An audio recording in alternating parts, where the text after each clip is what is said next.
Bon, on a le sourire ce matin, mais c'est vrai qu'il y a quand même beaucoup d'inquiétudes autour des jeunes qui vont arriver sur le marché du travail. Là, en septembre, ceux qui viennent de décrocher leur diplôme, ceux qui sont en apprentissage, un plan va être dévoilé jeudi, spécialement pour eux.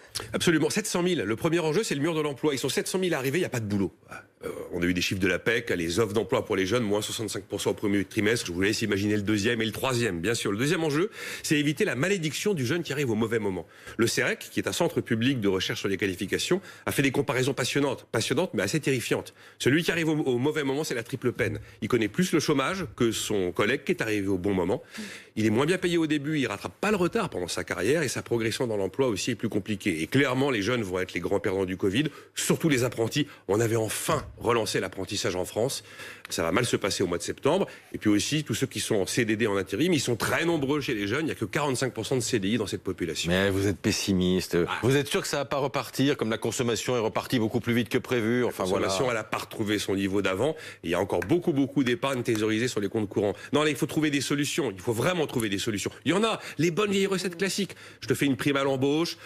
Zéro charge pendant 12 mois, pendant 24 mois, c'est pas génial, mais ça fonctionne et sans doute il faudra le faire. Après, on peut élaborer une solution qui rappelle un peu le chômage partiel où finalement on aurait une sorte de subvention au salaire prise en charge par l'État pendant 1 an ou pendant 2 ans.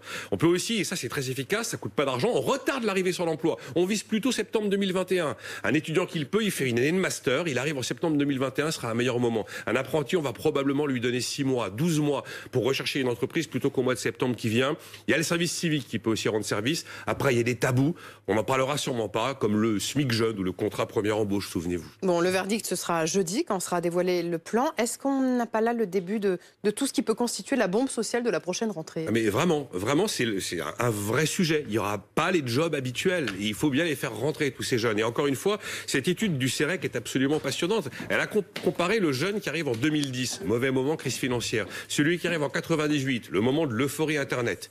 3 ans après, celui qui est arrivé en 2010, il connaît un chômage qui est à 19%. Celui de 98, le chômage, c'était 10%.